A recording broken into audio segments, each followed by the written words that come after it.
село Княжево, община Тополовград. Ръководител Александър Младенов.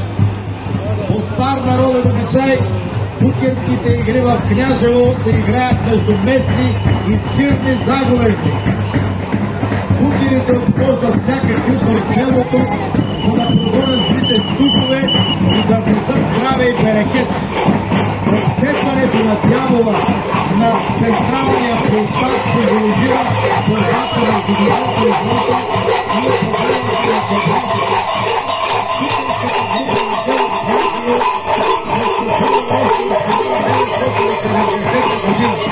Получава многобройни награди и отличия от редица фестивали. Направо ме задушихте, не мога да си прочита анотация. Носител е на награди за активно представяне от Международния маскараден фестивал в Нидерландия Бярбол. Награди от фестивали в Елхово и Бояново. На маскарадния фестивал Сурва Перник през 2018 година групата печели златен медал за атрактивно представяне.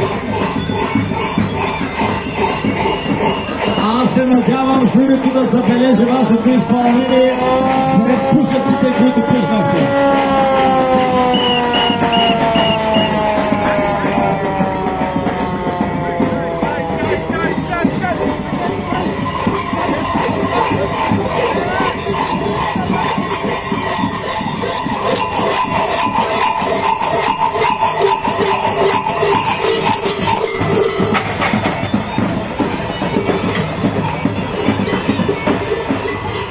Дами и господа, днес ще ви покажем нещо страшно. Ще станете свидетели на мрачната страна на българските обичаи. Ще ви покажем обесването на дявола. Вижте ги, кукерите. Те са като огнени стихии. Звънците им са като заклинания. Кукерите са страшилище за дявола, но са наши защитници.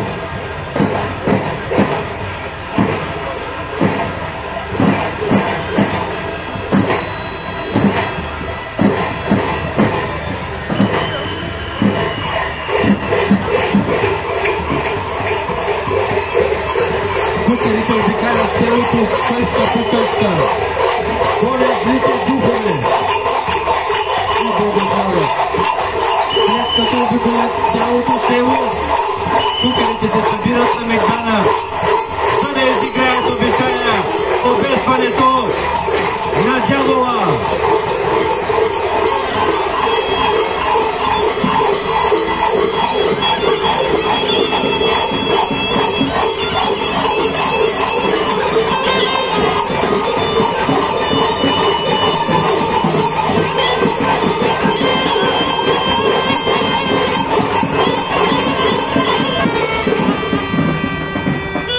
Кукерската дружина се води от кукерската бабка, свекървата.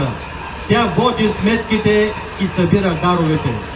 Има поп, който кади, благославя и опява.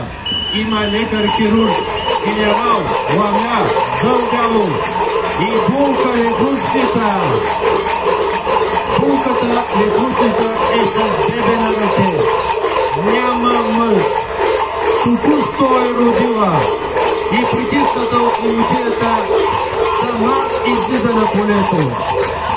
Сама да орее да сее, за да изкара прекрана за себе си и за детето.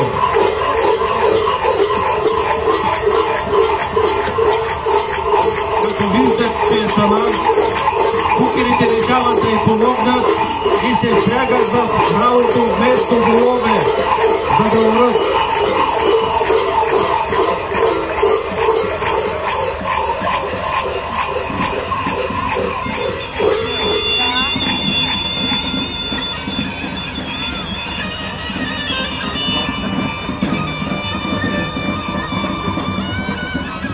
Булката оре се и заорава.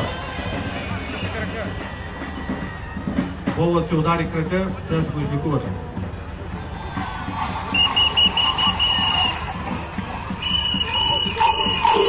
Булката Оле. Попа Богославя.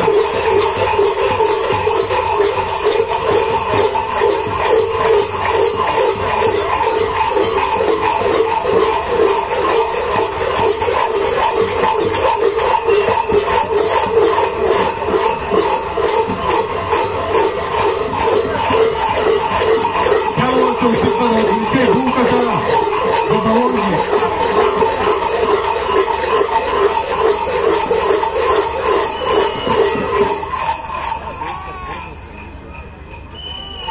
Булката се, полицая охранява, кукерите помагат.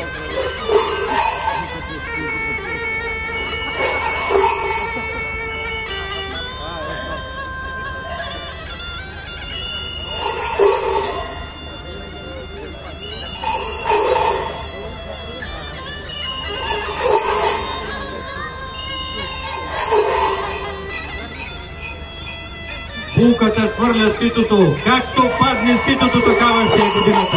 Тази година ще бъде много плодородна.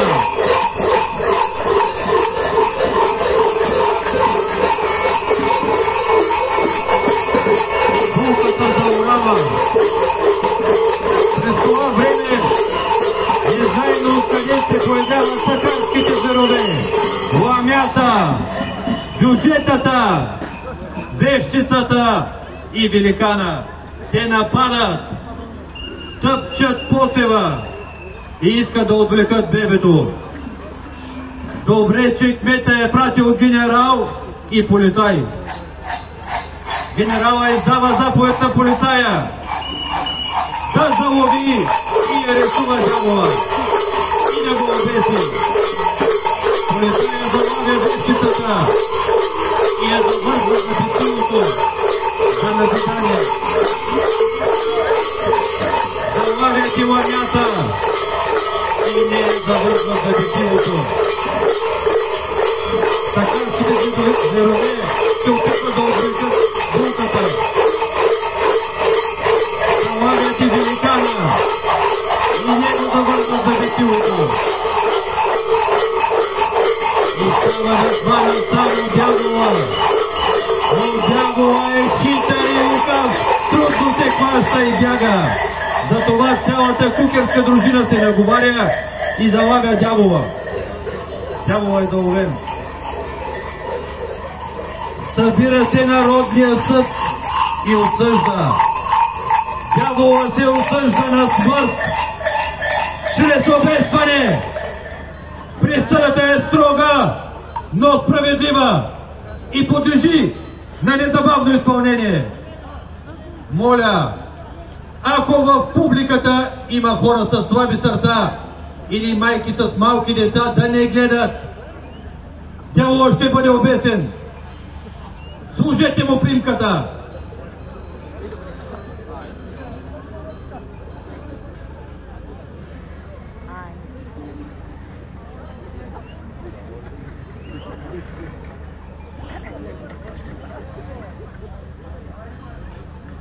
Попа Богославя, реднете му стола!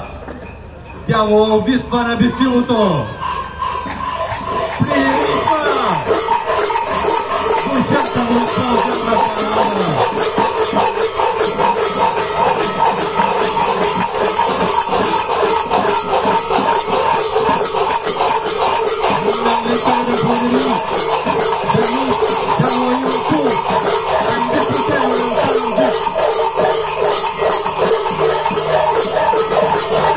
Има ли пулс? Няма! Дявола е умрял!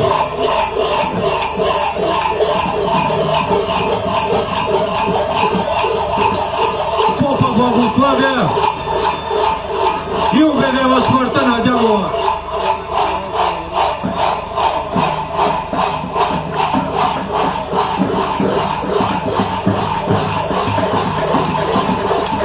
Настава всенародно веселие.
Дами и господа, наблюдавахте обичая обесването на дявола на кукерска дружина Сакарски звяр, село Княжево, община Тополовград. Нека да благодарим на нашите кукери за това, че пазят обичаите ни. А на всички вас пожелаваме да сте живи и здрави, мир и благоденствие. И ние благодарим. Вземете си дявола, с вас ще вършим тук.